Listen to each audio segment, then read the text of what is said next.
Formally, once again, a very, very good evening to all the people who are joining from India. And we also have a few people joining from Malaysia. So, a pleasant evening. I'm sure it must be 6:37 for you people. And we have a few guests joining from the Middle East as well. So, across the globe, we have guests for today's webinar. And today's webinar, as you know, is all about nPAS and discovering nPAS, what it truly means. As a team, we have been passionately talking about nPAS, saying this is going to be a game changer. So we have been very passionately coining this word called nPAS is the game changer for accountability. So why do we really feel that?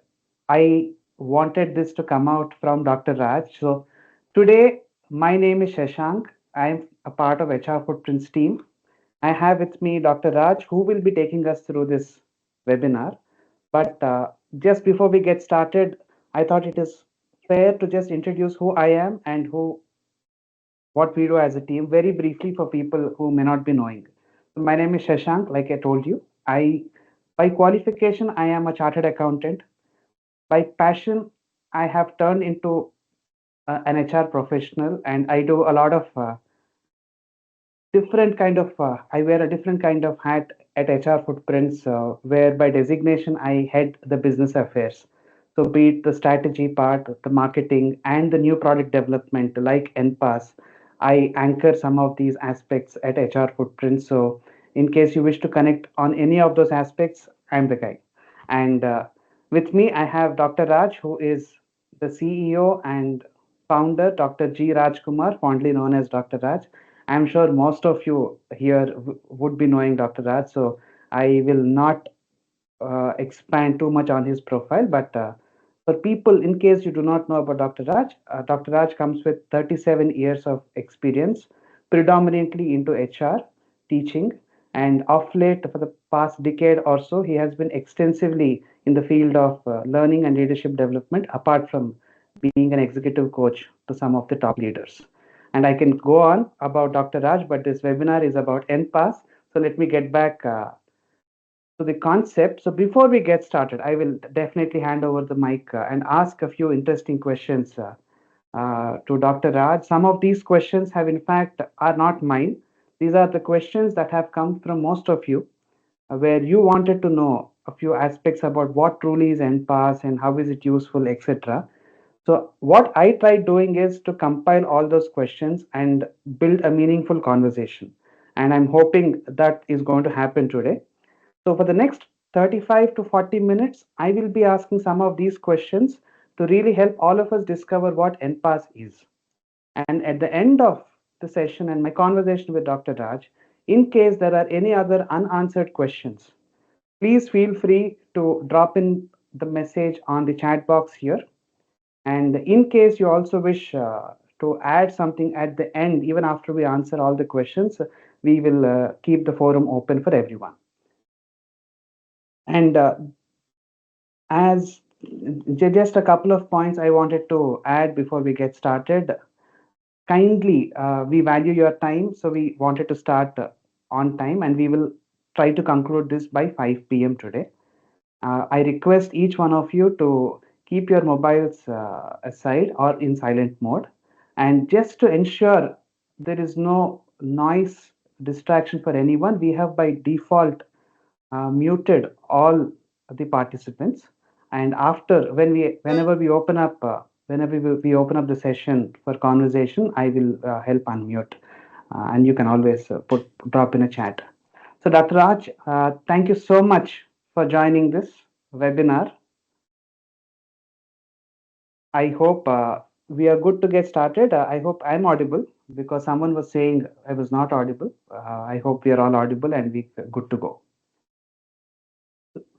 Dr. Raj, do you want to add something before we get started? Do you want to No, say I'm just hello? delighted that we are meeting like-minded people on this webinar. And anytime, for someone who conceived a new idea, if you get one audience who are eager to listen to this new baby that you created, I think it's very, very exciting.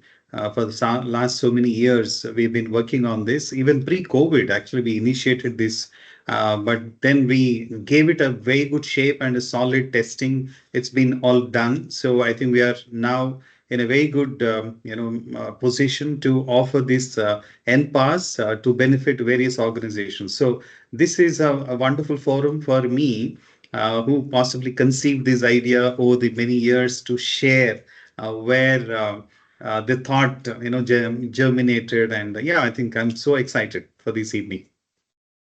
Absolutely. In fact, one of my first questions to you was the genesis of nPAS and how did you conceive it? But before that, I think for all our sake, let's clarify and define the difference between two very, very widely spoken words and frequently spoken words, accountability and responsibility. So, is there any difference, Dr. Raj, according to you, in your research, or are both of them the same? What is your take? Not only in my research, but in general, I think we keep using these two words, sometimes interchangeably, sometimes very consciously differentiating with these two words. I think most of us are aware of it, but just for kind of a uniform understanding, let me reiterate that we want responsibility in everyone, which means a kind of a dedication to perform the task that is given. But is it enough? I think the answer is no, because just by doing the task or performing the task that you have given me, yeah, I think I'm being a disciplined individual. But the next level that we can take this whole behavior is to be more accountable. When we say accountable, I own the end outcome, end result. I think that is possibly where the difference is made.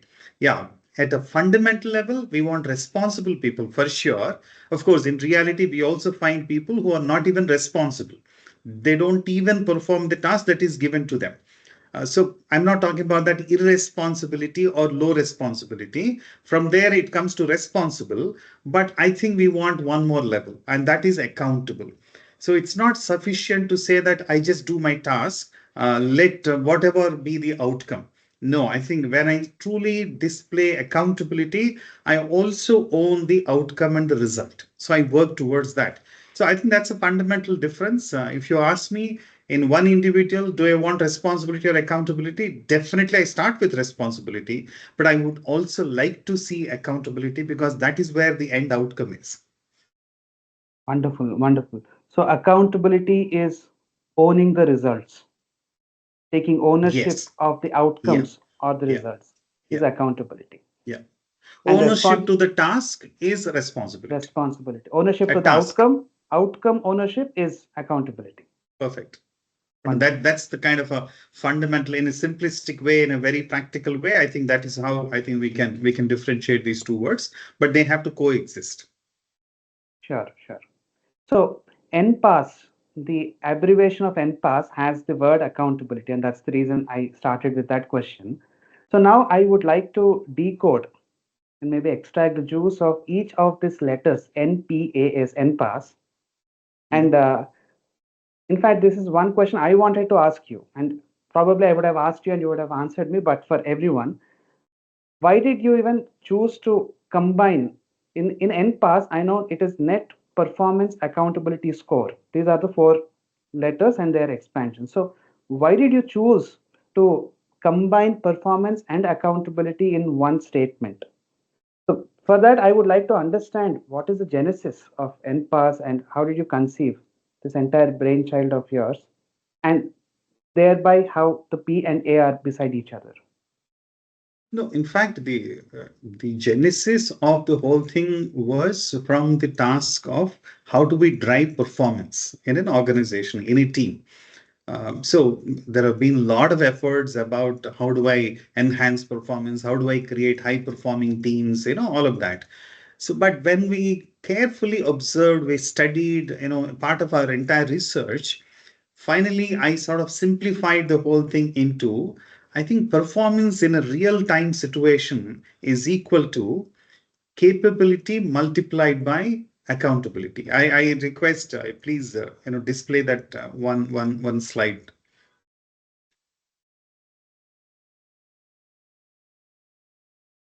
Come. Yeah, can you see this? I can see myself. Yeah. Now I Yeah. know I can see this. So I think this is the simplified kind of a understanding or the proposition that I made. That performance is equal to capability multiplied by accountability. Let's just spend 30 seconds on this. Capability is all about the ability, the competence, the talent of the team. Now, if you hire talented people, competent people, do you think you will deliver performance?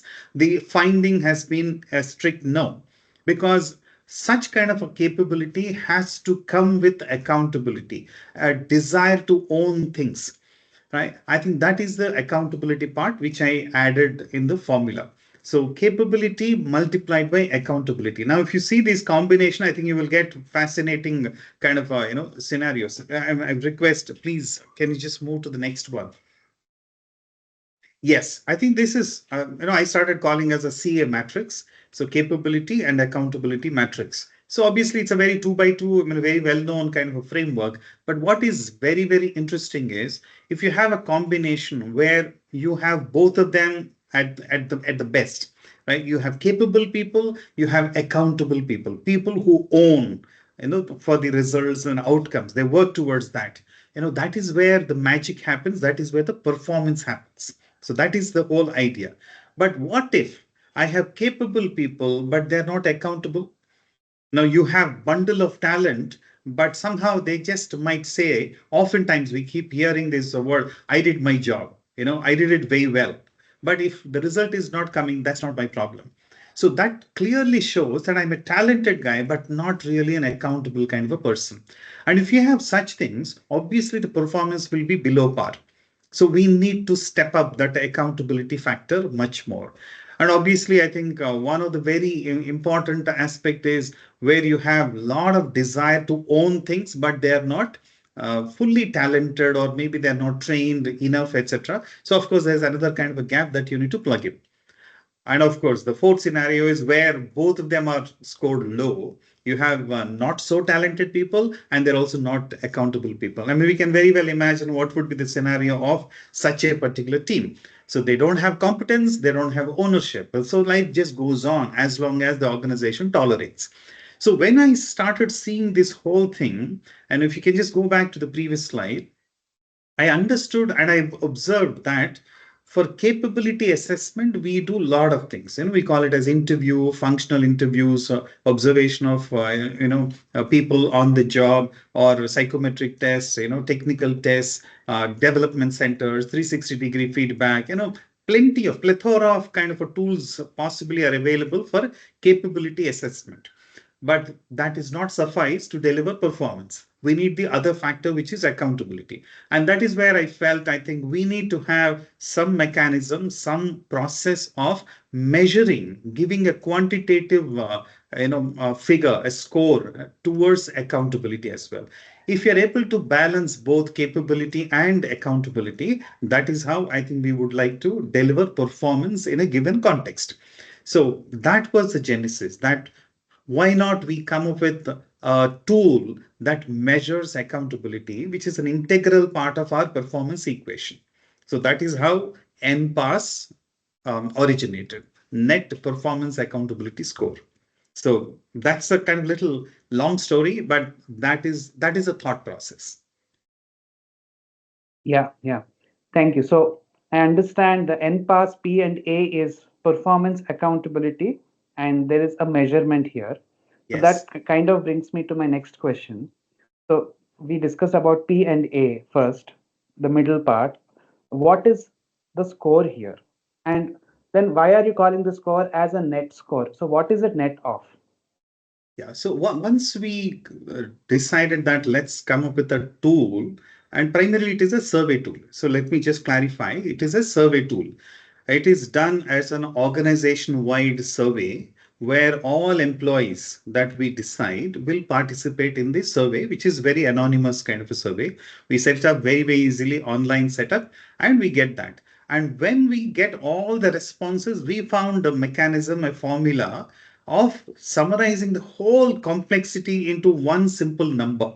And that number is exactly nPAS, Net Performance Accountability Score. This score, theoretically, based on our research, it varies between -100 to +100. So, and of course, zero being in the middle. So, what does it mean if NPAS moves more towards the 100 side, more on the positive side? So, that means in your organization, there seem to be more factors that are promoting accountability than factors that are pulling down accountability, right? So, which is in that is a word net. Obviously, in a given organization, both factors work. It's like a force field analysis. There are positive factors promoting, there are other factors which are pulling down accountability. And when we look at what is the difference, the net of the whole thing, we want that net to be positive. And if it is positive, that means you're in a little healthy zone. And in case that nPAS slips towards the negative side, the sub-zero, I think that is where obviously the alarm bells are ringing and we need to do something, because relatively the factors that are pulling down accountability are far more than the positive factors. So therefore we consider all of them, because there are positives, there are negatives in a given organization. We must acknowledge both of them, but compute what is the net of it. So therefore, I think the whole terminology is it is a net performance accountability, and it is a score that you get on a scale of -100 to +100. Right. And just to clarify, this score is not an individual score, but it is a score of an organization. Is that So as I right? said, NPAS is always administered at an organization level. We are not talking about one individual's accountable behavior, because we firmly believe, and even I think we can validate that with our research as well, that one person being accountable in a large system is not going to make the entire system a performing organization. So we need collectively an organization being more accountable. So therefore, NPAS is always at an organization level. It is not an one individual level. Sure, sure, sure. So a simple definition of nPAS would be what? It would be a tool that measures the level of accountability in an organization. Is that how Absolutely. we can put across Absolutely. the definition? Absolutely. Absolutely. Okay, so that is nPAS. I hope people are following us, and in case you have any follow-up questions, please be ready. I think in the next 15-20 minutes, we will definitely open it up for Q&A. So Dr. Raj, now that we at least conceptualized the concept of nPAS, I just want to go back to the first flyer that our team has put up saying register for the webinar if you are an HR professional, register for the webinar if you are an MD or a CEO, or register for this webinar if you are a professional consultant. So, how will Yeah. nPAS be useful for all these professions? It's the answer is very, very simple. I mean, we don't have to actually complicate the whole thing.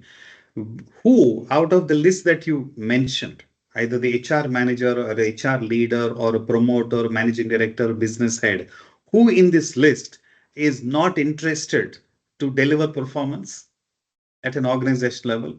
And obviously, everyone, every function, every department, every true professional is trying to contribute their bit and making that organization a high performing organization. I think that has been the effort, right? So, everyone, for example, if you're a promoter, wouldn't you like to know whether I am promoting accountable behaviors in this organization or not? And one is to sit and possibly you can make your own intuitive assessment that, yeah, I think my organization, I know it very well, this is how it is. The other way of doing it is, can I validate this with a tool? Someone is saying it's a well researched tool, so why not I deploy it? And once you deploy it, I can tell from my experiences that there could be certain surprises. There could definitely be some surprises available through the nPAS, because very, very objective way of assessing things. So it could be a little counterintuitive at times. So promoters, the owners, business heads can then start saying, hey, what kind of organization am I doing? Because by just hiring capable people, I'm still underperforming. Now I know why. What could be the kind of factors that I need to plug in? So you could come from that business point of view and use npas. Now, if I'm an HR manager, if I'm an HR leader, obviously several of my initiatives are also meant to drive performance, but I can sharpen my target in terms of which initiatives I need to drive on a priority, which initiatives this organization requires. One is to say that, yeah, there are a bunch of initiatives in HR, I can drive everything. No, but if you can sharpen that and focus what this organization requires with the help of npas, you'll be able to sharpen that. And then I think all your efforts are then channeled towards what this organization requires. So thereby, your initiatives will carry greater meaning. Instead of doing some good initiative, but you will actually do an initiative that this organization requires. So that is Right. another powerful way that our own HR colleagues can utilize it. So there is a business benefit, there is an HR benefit. Together, I think it's a one unified goal: how to make an organization a more accountable organization, thereby driving performance. Yeah. Who doesn't want to be a high performing organization anyway? Yes. So let's say I'm a founder or an HR leader in an organization. So if I'm convinced that maybe I need to measure accountability to further diagnose what to be done so that it leads to a better performing organization.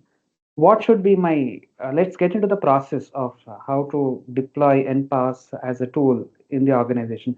Is it very challenging? Is it easy? So can you take us through the process of if I have decided to have npas survey done in the organization, I what think do I do? thankfully this is an easier question compared to the earlier ones, because this is more about the administering the whole organization wide survey. So all that we do is we just need who are all going to respond from your organization. Once we have that list, this survey link goes to them, and we keep that window open like any other kind of a survey. We receive it. Then I think our team has our own process of digging deeper, taking a deep dive, data analysis, interpretation, and one very easy to use report comes out. So in a nutshell, I think an organization which wants to use npas, all that they need to do is take a decision and decide who would be the respondents. That's it. Because there's nothing else that the organization needs to do. But of course, there's a lot to do after they receive the npas report. So it's very simple. Understood. But I may have a uh, couple of clarifications here. One is as a respondent, should I fear my response? For example, you're saying NPAS is a survey tool that asks employees in an organization to respond to a bunch of questions. So, as an employee, is my confidentiality protected? Is question one. And two, what kind of questions are actually asked? And as an HR or an MD, should I be scared of rolling out this survey? Not really, because the first one, employee fear aspect, I think because all the responses are fully aggregated and there is no single response that is isolated and analyzed. And we are not even looking for any specific identity of an individual, except, maybe two, three demographics that we might really require if the organization wants to have little advanced reporting. But otherwise, there is absolutely nothing to worry about. Now, whether the founders have or the business leaders or leaders in the organization need to worry, um, I mean, it is a leadership question more than anything. I think if you just want to have a very honest mirroring, I think this is the tool. This is absolutely the tool. Because it just speaks out. Based on our experiences, I'm actually saying that it Yeah. has been extremely objective and extremely differentiating. In fact, the tool is so powerful. I mean, I'm really amazed, pleasantly surprised to see how it is differentiating what is going good and what is not going so good. It's clearly isolating. There is no one unified extremes that this tool takes. Say, oh, your organization is all bad, it's all good. It is very clearly slicing out and exactly pinpointing this is where the issue is and this is where your strength is. So therefore, I think if you are very progressively looking for an organization that is performing and you want to fix if there are any gaps of accountability so that you can enhance performance, I think there's nothing to worry at all because there are no individualized questions here about any one individual leader at all. Right. And the report also is shared with the management only Primarily report we as a protocol we as a actually send protocol. it across to either the HR leader or if the founder or a business head says no, I think I would like to drive the next course of action, give it to me once. I think we do it at that level, and then of course the further cascade, how internally it is communicated, all of that is a prerogative of the HR leader and the business leader. We don't give it to anyone else. Because it's an organizational view. I think it is better that it is treated at a senior level with that organizational perspective.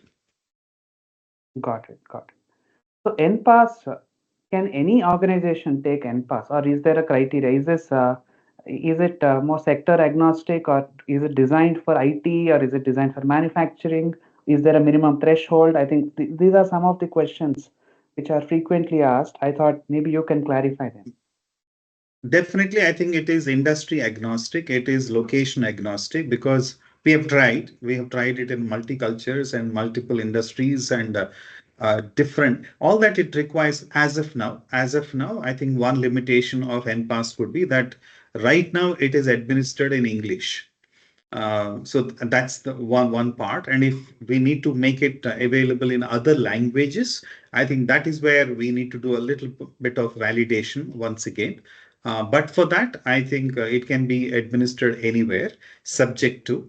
Statistically, we are looking at a minimum of 50 plus responses, at least 50 plus individuals who are the respondents, right? Because I think we can't just deliver an organization-wide assessment report based on a handful of, some 10, 12 people kind of responses and decide, okay, this is the organization all about. It's not very valid. I think we need to at least have a minimum of 50 respondents so that even if you get a healthy rate of response rate, suppose we circulate to 50 people and at least 40 people respond. So that's a healthy rate, and therefore our results will be more valid if we just maintain that minimum number. Otherwise, it can be administered anywhere. Sure. Thank you for the clarification. So now that we have understood what is nPAS, the genesis of nPAS, and where all it can be administered, what kind of companies can take up nPAS. So let's say we've traveled this process. Let's say we are working with a company and the company has agreed to have nPAS administered. We've done everything. Now comes the final part, which is what do I get once I finish the nPAS survey? What is the deliverable by HR footprints? What is the deliverable by the tool? What does nPAS offer me, basically? No, as I mentioned, the process is you administer the survey, you receive all the responses and aggregate them, no isolated responses. And then the analysis is done. Then we compile a very structured NPAS report. And I think that report has delivered very, very powerful insights, if I were to really put it that way. Firstly, what one gets is at a very high level, one number, as I was mentioning, one NPAS, net performance accountability score at an organization level, which ranges between -100 to +100. So that's the first one that definitely one would be very much interested to know about. But the way we design the entire NPAS as a tool is, yeah, I think it should be easy to understand where do I stand on this scale. That's number one. But it should also help me to act upon. Don't just give me a diagnostic report and leave me there, but also help me understand what is going good and where should I act and where should I sustain. Some of those kind of a questions from a practitioner point of view, because I have come from most of the organizations and I have seen how these tools need to be used in an organization.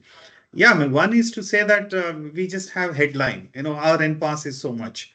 but that doesn't mean anything beyond a point. Relatively, you will be able to figure out, yes, I think we are on the positive side, negative side, or whatever it is. But if you want to seriously work upon an organization development mission, you need to take a deeper dive. And that is exactly what we have factored in the npas report. So it provides many more insights. In fact, if I may ask you to show one more slide that we prepared. Just a moment. Yeah, so I think here I need to sort of take a moment to just to delve a little more into the concept. Um, One is npas, and where does this entire npas come from? Our research has been um, very well structured in terms of the five drivers. So I think that is what we get in the maybe the next slide. We may have that. Do we have that in the next slide? Yes. So if you see npas at a macro level, I think you get this. So this is an illustrative kind of a chart. I mean, let's not take this as a any official numbers. They're all fictitious numbers just for illustration purpose. So one is you get an npas, and below this, if you see, there are five drivers. I think that is where the real insight is. So what we are actually talking about, I think we just need to spend a couple of minutes on this. This is a very, very important aspect of npas report. So we believe there are five drivers which contribute towards npas for the organization. So where either it could be your leaders who are driving and promoting accountability, or it could be the overall culture that is prevailing in the organization that is promoting accountability, or it could be the individuals, the bunch of people who are so driven, and they might be actually driving accountability, it's person-driven accountability, or it could be the process-driven accountability. Sometimes the process actually ensures that I can't find any escape route. I have to own things. So the process driven accountability could be. The last one is very, very powerful one, which is also consequence driven accountability. So we found from our research that these are the five drivers that we need to ensure that they contribute positively towards npas. But while we wish to do that, but the reality, when we run the npas in an organization, might reveal a few interesting facts. For example, if you see this illustration here, overall npas might be at 29.3. So if I recall, minus 100 to plus 100, this is on the positive side. Is it very good? We can't really judge, because if you see, we usually color code these things, the red, amber, yellow, and the green. So 29.3 essentially falls into that zone, which is more into yellow. Yeah, it's going good, but there is sizable headroom for improvement in terms of your accountability. So that is one relative kind of a way that we can position it. But where is this 29.3 coming from? Which factor is contributing more or less? Which driver? And that is where I think if you slice it up, then you get these five driver scores. So once again, each driver also varies between minus 100 to plus 100. So for illustration purpose, if one were to quickly take a look at it, it just simply says that, yeah, I think my process driven accountability is 65. Maybe your organization is extremely process driven. It is automation is driving, the whole, monitoring system, etc. So it's showing up a lot of dashboards. So maybe because my performance is all in that dashboard, it is driving me to be more accountable. So one could be that aspect. But at the same time, what is the factor which is pulling down the overall accountability? If you see the last one, it minus 6.34. So while process is pushing it up, for the fear of process, maybe I'm actually owning the things, but not necessarily because of the consequences. When we say consequence driven accountability, we often hear this statement in many organizations: you perform, you don't perform, you can survive in this organization. Such kind of statements sometimes we get to hear. So which means nothing happens to you. Either you perform, there's no big reward. If you don't perform, there's no big punishment. There's no consequence here. If that is the outlook that many people share, so which means there is a kind of a little indifference that we are promoting in the organization, and that pulls down the entire accountability. And in this illustration, we just showed that, yeah, I think there could be a process driven accountability, but consequence driven accountability is pulling it down. And similarly, leader driven accountability is 18.9. So the two levels I already talked about. One is nPAS at a macro level. At a next level, at a driver level, you get beautiful insights. And the nPAS report doesn't stop there. That is the beauty of the entire nPAS. It further drills down each driver into five elements. Each driver has five elements. So therefore, it exactly pinpoints where is the particular gap. Now, for the illustration purpose, we just spoke about leader-driven accountability is 18.9, but what are the five elements within that? If you see here, setting expectations, leading by example, empowerment, trusting people, enabling team members. Now, if you just see this, well, a couple of things are really going good. For example, leading by example. Maybe as a leader, a bunch of leaders are actually setting good example, decent example. I'm still not saying it is extremely towards 100, but it's a good score relatively. But what is the point that is missing here? I think the ability to trust people, the ability to trust the team is 6.57. So that means my leaders, while they're actually setting example through their contribution, their performance, their learning, but somehow they don't possibly see the same thing happening in their team members. So therefore, they may not trust. And if they don't trust, then I think consequently, they are not sufficiently empowering, they're not sufficiently delegating. And what could be the outcome of this? The outcome could be that anyway my boss doesn't trust me anyway, I'm not given enough elbow room to perform here, so anyway let my boss take all the calls. So I start disowning that, the sign of less accountability, we're pulling down the accountability. So if you were to see how do we enhance leader driven accountability, I think I need to go back and tell my leaders that somehow develop, induce more trust and start empowering more, so that the responsibility is now shifted there. And that's a first step. And then they start owning up the outcomes, which is the accountability aspect. So deep down, unless your leaders change, the accountability factors doesn't change. If this is the kind of case. Similarly, we can have another slice for consequence driven accountability. There will be five elements. For each of them, we'll have five elements. So that I'm going very technical about the whole nPAS report, but I just wanted to just highlight that most of us as professionals, working in organization, we don't want one theoretical one number and possibly leave it there. It should lead us to an action. Finally, an assessment followed by an action. And that is what we attempted in nPAS, that starting from macro picture, it should really drill it down to exactly saying, what should I do after this? I think that is the beauty of nPAS report, the way I started seeing in many organizations. Once you come into the element level, you are able to almost decide what to do next. I think that's the beauty. Did I make it too complicated? I hope not, and I think thank you so much for making it in fact simple on one slide. The way I understood is the three layered approach, nPAS at an organization level, and what are the five main drivers that contribute to nPAS. And in case one wishes to further dive deep and say where each drivers, what is missing, what is not missing, what are the elements in these each five drivers. So one nPAS score, five drivers, and each driver having five elements. I So think this that's is the standard. That's the standard report one would anyway get. That's a minimum that one would get. so At this least is minimum 30 elements. This is a standard report. this is a standard report. So Yeah. are there any other types of reports one can expect from It's just nPAS? that sometimes organization, if there's a very large organization with subsets, different busy business units you have, different locations you have, different geographies that you have, if it's a global organization, you might also like to have a little bit of slicing, like any other kind of a survey. Usually you say, we are multinational organization. I want India specific data. I want Singapore specific data. I want UAE specific data, out of all respondents, subject to we getting minimum number in each category, we will be able to deliver that slicing. And that would make it more than 100 elements one would actually get.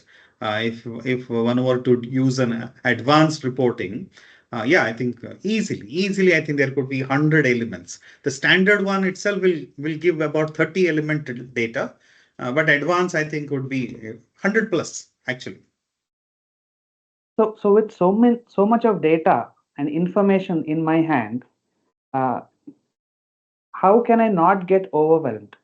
And Yeah, no, it's a very good question. Yeah. what could be the right way to approach so much of information? Some of the information can be positive, very pleasant, and something to celebrate about. Yes. Something can make us lose sleep. Yeah. Let's say if consequence in the illustration was negative, so that's something probably that needs immediate attention.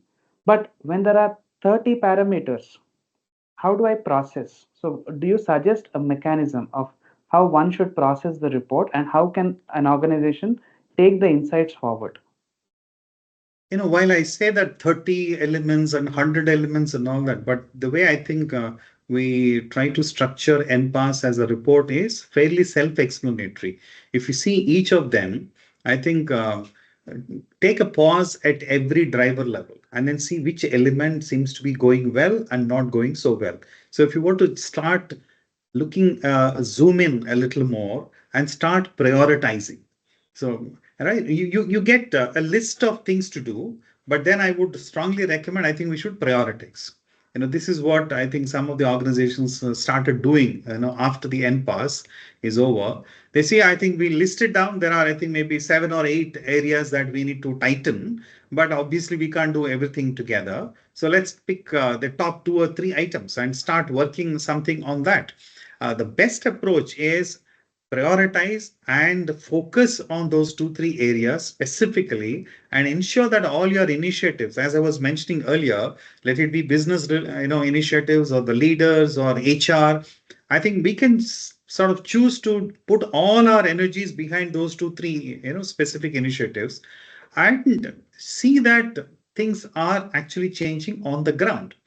And once you do that, the good thing which we are hoping that a few organizations will start doing it, maybe after about 9 months, after 12 months, you do your reassessment of your nPAS. So this is a very strong OD structure. When we call it as organization development structure, we start with a baseline, a survey, you establish the context, then you do certain things as an organization, and then you reassess and you compare the efficacy of your own initiatives. And when you do it this way, it's the perfect OD model that we are actually driving. So nPAS becomes an OD tool as a part of your entire organization development. nPAS is a very powerful tool that helps you in establishing the baseline as well as reassess and also help you identify what should I do in between. So I think there is no point, there's no need to get overwhelmed about it because the report is so very simple. You just need to sit together and brainstorm. But of course, we need to be honest in analyzing some of those questions. For example, in the illustration that I was mentioning, my leaders don't trust. So I might sit here and then start judging my leaders, saying, yeah, I think my leaders are so bad that they don't know how to trust. But they may have their reasons why they're not trusting. I think that level of little conversation, a little deeper dive, engaging with people is what is required. But at least I know that that is what I need to do, engage people and understand what is stopping them from trusting their own team members. Listen to those people, and now I know I need to do this task. This is the top priority for this organization. Instead of trying to do some fancy leadership development program, first I just need to do this. And that's the power of nPAS. It is channeling what exactly you need to do that will help the organization. Got it, got it. So, can you share a few more examples in terms of what could be? I know there could be umpteen number of things one can do once they have their NPAS course with them. But let's take a couple of examples. Let's say in the illustration that you shared, the consequences were negative. The Yeah, leader driven accountability was not very good. It was at yeah, 18 and with a lot of scope for improvement. Processes were pretty good, 60 plus. So yeah. A couple of examples of what kind of initiatives can stem up after we conduct an No, NPAS? one I just mentioned that Yes, you. leaders engage with the leaders and dialogue with them, understand what is stopping from them from trusting. For example, similarly, if there's a consequence related aspect, now I think if consequence driven accountability is very low or turning negative, I think that's enough signal for me to go back and revisit what is my reward system. What are my spot, recognition, processes. One is that, yeah, it is just happening every quarter, it is happening every month, it is happening kind of thing. But this NPAS throws up saying a few aspects like whether my reward is commensurating with my contribution. Right? Yeah, I mean, I do so much, but I get, only so little, or I do, but I don't get the credit for doing this. I think the NPAS is going to throw up a certain interesting aspect. I think listen to all of that and go back and revisit whether my entire process of either appreciating or dealing with non-performance. See, I'm talking not only about only positive stuff. Sometimes we've seen organizations where say, this person has been consistently underperforming, but somehow, survives in the system. And maybe this is what is spoken about as a part of the NPAS. And whether you do, you don't do, you can survive. And therefore, I start disowning. And the disowning is a beginning of losing accountability. So Right. therefore, you must go back and take this feedback and start revisiting how am I encouraging performance and how am I dealing with underperformance. I think the whole basket needs a little bit of revisit based on the specific feedback that we receive from NPAS. So I think these are the various ways. And for example, there's another one. Culture-driven accountability is another one. And we have seen people do come together, somehow they are forced into perform in a project and they deliver, but undercurrents, are they very happy working together with each other? The answer is no, because when I work, I'm not too sure who finally gets the credit. Now we all work as a team, but maybe one or two people always go away with the credit. So therefore, I think I may not be able to give my best with great commitment. I might simply say, yeah, I think since I have to work in this project, I have to do, not that I'm really driving towards results. So the accountability factor is low. But why do I still work in a team? Because that's a compulsion. If I don't do it, I won't be in this job at all. But is this the best that I can contribute? The answer is no. I could have done much better if the spirit of collaboration is also high. Now, if we say the spirit, it could be a very loose term, but if you see NPAS, it exactly dovetails what is collaboration in terms of the five elements. And that's the beauty of this whole NPAS. It doesn't leave with only just some jargon, some big words. It specifically tells what is that I go back and revisit, or what is really going good that I need to sustain. Even this is important. Sometimes, for example, in the illustration, process-driven accountability is very high. So something is going good there. So I just need to ensure that it is continuing. Yeah. So like this, I think you could do very focused actioning based on the Interventions. NPAS outcomes. Absolutely. Sounds amazing. I think I'm sure there's a lot of takeaway from this session. So let me just pause here. And in case anyone has questions, please start chatting.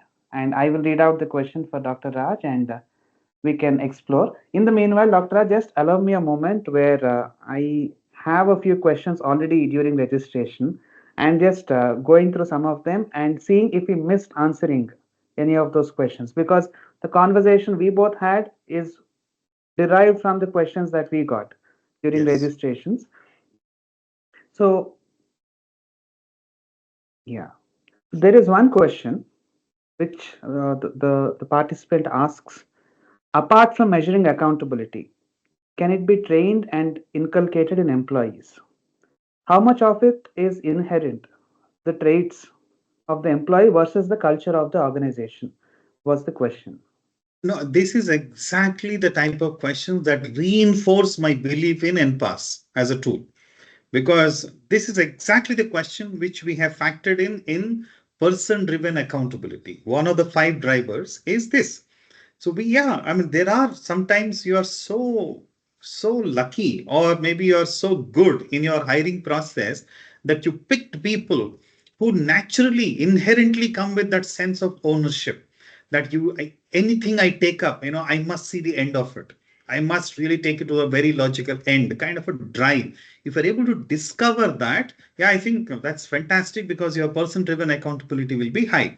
But sometimes people may just come like any other job. Oh, this is a job. I just need to do this. But how do I inculcate that? Don't look at your work as just a means of earning your livelihood, but you can deliver and you can make a difference.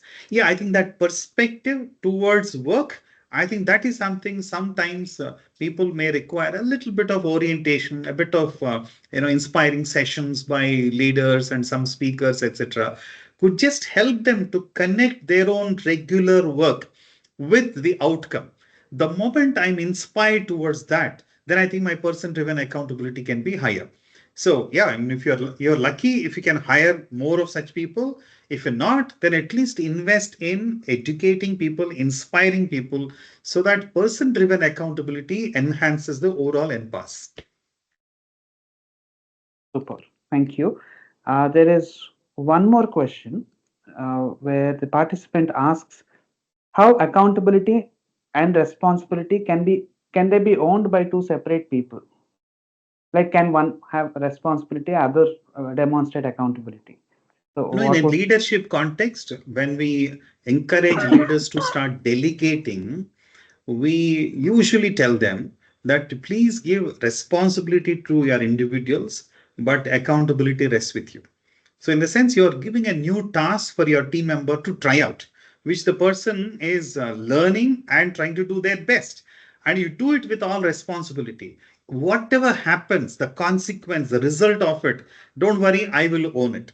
So, in such specific occasions, yes, I think responsibility is with my team member, but accountability still rests with me as a leader. But in general, for any job role, would you like only the responsibility and not accountability? It's almost saying that, yes, sir. I think I made phone 10 phone calls, but no one shown any interest. So what should I do? So it's almost like I did my job, but no one is taking this concept. No one is buying our product. So what should I do? Don't catch me. Now, would you like to have most of your sales guys like this? No, so they're responsible. They're saying that I've done 10 calls. Are you happy? Yes, I'm happy. Are you happy that, don't ask me further question? No, you're not happy. So in such cases, you want responsibility plus accountability in such roles. But in the context of delegating, maybe I think responsibility is one and accountability is with another person. sure, sure. Next question is I think you've answered this. How an HR head can use NPAS at work?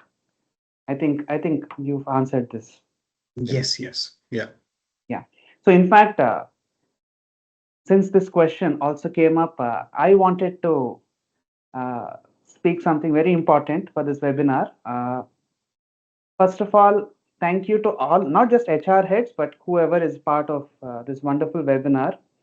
As a small thank you, humble thank you gesture from us for all the participants who have registered and attended this webinar, we are giving on a first come, first serve basis 5 standard NPAS surveys will be administered in your organizations absolutely without any commercials. 5 nPass reports for 5 organizations on a first come, first serve basis. You can email or WhatsApp me. I will leave my contact details. This is a humble way of saying a thank you so that you can also try out this product and we can be a small part in helping your organizations becoming more accountable and thereby improving and becoming high performing organizations. So we'll be very, very happy to connect on this. You can just email me on shashank@hrfootprints.com. I will drop in my email also. I just thought that this, since the context came, I thought we are happy to work with all of you to have NPAS administered in your organizations. So those were some of the questions which we had, and I am hoping we have answered all other questions, so I'm not repeating.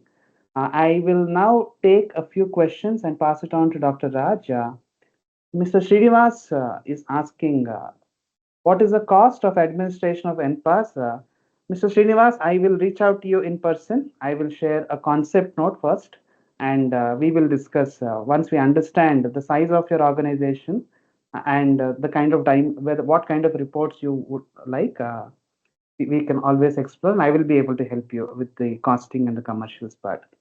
Does Shravani is asking, does each element have a suggestible action point, Dr. Raj? Each element. I think not in very generically in the report itself, because report is very specific to the organization context. So based on the gaps, the numbers, I think definitely there could be a facilitative session subsequently to interpret and to suggest to come up with specific actions that are required for each element. But I think that is not in a very generic way. I think it needs to be very customized to each organization. Sure. And the next question we have from someone called SP. What do you offer for small and medium enterprises? As you mentioned, 50 as a minimum sample size. Yeah. So I think there's the same tool, and if you have that reasonable number, for sure, I think that this can be nicely administered. And in fact, we did administer to the small to medium size organizations. So we have already done that. But it's just that we need that minimum number just to deliver valid nPAS score. Sure. And we have a question from Mr. Acharya. What does a bad score mean to the individual at the last mile? That is one question. And second, the follow-up question is, and what does a good score mean to that individual at the last mile? Both are the same answer, because nPAS is more at an organization level. It is not for one particular individual as such. But having said that, if consequence driven exam, and let's continue the same example that I was quoting, the overall score has come into negative, and therefore business leaders, HR leaders put their thoughts together and then try to do something about improving the consequence management system in the organization. I think that benefits everyone. That benefits everyone, including the last, the level of employee. So it does. It is just that organization development leads to individual development. The focus is on OD and not exactly addressing one particular individual. Sure. So these were the questions so far. In case anyone wants to add a question, please drop in the chat box. In case you wish to speak, please raise your hand. I can unmute you if you would like to speak. Or Sriram Garu, can I unmute you? Would you like to ask something? Yeah, 1 second. Can you unmute yourself and answer? Yeah, thank you so much, my friend, and thank you so much, Dr. Raj. In fact, it is really exciting and inspiring to listen to this. Yeah, as you rightly pointed out, it's an overall OD tool which is very complex, but you made it so simple to explain actually. Because see, performance is key for any organization to succeed. Actually, I don't have a question. I just have two observations to state. That's the reason I was just trying to say these few words. Uh, if at all I had to look at it, the first slide, the CA matrix, capability and accountability. I'm just thinking, are we looking at it in terms of the skill will matrix kind of a the lens, so that you'll be able to see what is the capability levels and what is the accountability level if you less skill and will. So is that what we are trying to look at it overall, imposing the skill will in terms of action plan designing? It's somewhat similar. I mean, skill and capability. I mean, you can possibly equate both of them. But in terms of the willingness and the accountability, I think there's maybe theoretically a small little difference. But yeah, I mean, in terms of the approach or the thought process is something similar. But I just replaced that whole thing into accountability.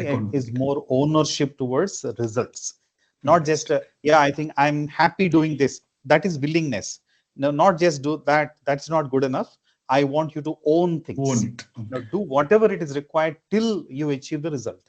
I think that little extra mile is what I possibly meant as accountability, whereas I can still be willing to perform at particular job. So that way, in terms of the overall thought process, it's a 2 by 2 matrix and something similar. But in terms of the meaning, possibly it is slightly different.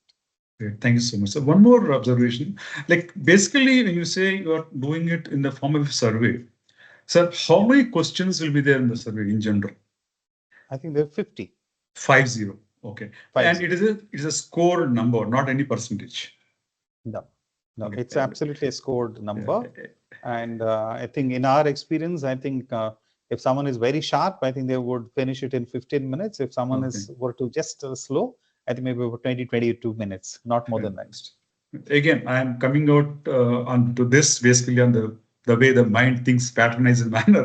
I'm comparing with the nPAS survey, where you have only 3 questions and it will determine a percentage of promoters, detractors, and the passives. So we've got 50 because we need to drive a lot of elements, through their responses. Yeah. So in such a case, sir, if at all you look at an organization size of say 500 plus people, will it be ideal to limit the survey to a certain level of people who are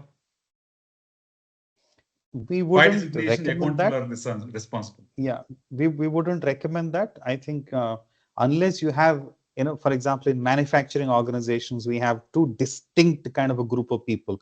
They say, somebody who is more of a unskilled or semi-skilled or, contract kind of people, you leave them out. But all the other people, I think they share the same space with the leaders, consequences, processes, person, collaboration. I think they're applicable to all the people. And if you just listen only to the leader's voice, start taking, let me take only the top 3, levels and ignore the other people. Who knows? I think they have some story to tell about the leaders and the leader-driven accountability aspect. So if you want that holistic perspective, I think, minus those little extreme cases, I think the recommendation is, I think we should listen to everyone. Fantastic. Thank you so much, Mr. Raj. And it's very, very glad to know this. Thank you so much, Dr. Raj. Thanks a lot for the opportunity. And in fact, we've recently done it for one organization which is 500 plus. And Dr. Raj was mentioning that we have in English, but very recently, Dr. Raj, we have converted the entire questionnaire into Hindi also. So now we have 2 languages that kind of support, and we will be adding more because a lot of global organizations are now trying out nPAS. So we will add more languages. I'm very sure with the AI interventions, it will become very fast and easy also. Thank you. Thank you so much. Thank you. Thank you so much.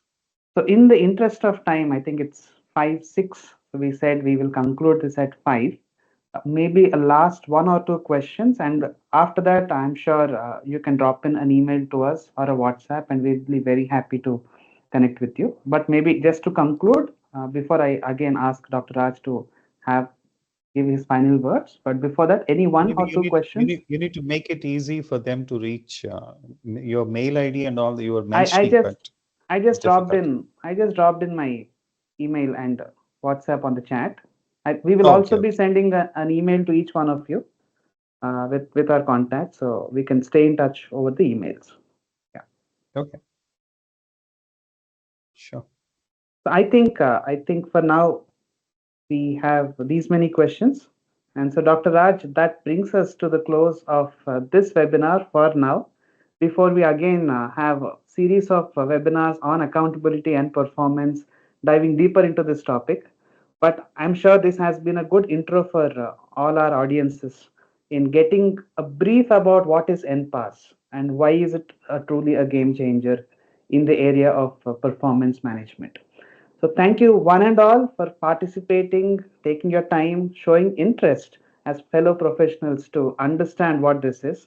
I hope this session was of good use to all of you. And Dr. Raj, with your final words, we can conclude this webinar. No, I think as I started, it's always a pleasure to have audience who are willing to listen to your story, because someone who is developed with a lot of passion, you would always like to share with somebody. And the people who are listening are also equally passionate the way I think we have been so far, I think it's even more pleasure. All that I think I just say that we should really adopt the whole npas, not just a one more survey kind of thing. I think it will be fantastic to view this as a great od experience in totality, because most of us as hr professional want to have such kind of a great opportunities, and have some, when you look back, we should have, yeah, I think I did something very meaningful. I think we should see that in a little holistic perspective, administer, analyze, then act, maybe then reassess. I think do this whole complete cycle. Then I think you can look back and say, I think I did something very structured for my organization. I think that kind of approach, I think will be fun to really work with any professional who would like to sort of, do that kind of a very, very deep and meaningful work. So it's a pleasure. Thank you so much for everyone for taking your time and joining me and listening to my story of npas. Yeah. Thank you. And Thank you, one and all. Thank you. special thanks to Shija, Farzana, Mohan Baba, and Aparna for wishing us all the best. Thank you so much. Thank you. And Thank let's you. all stay connected. Yeah. Thank you. Have a good Sure. evening. Bye bye. Thank you so Thank you. much. Thank you. Thanks, Thank you Dr. very Raj. much. Bye Thank bye. you. Bye bye. Bye.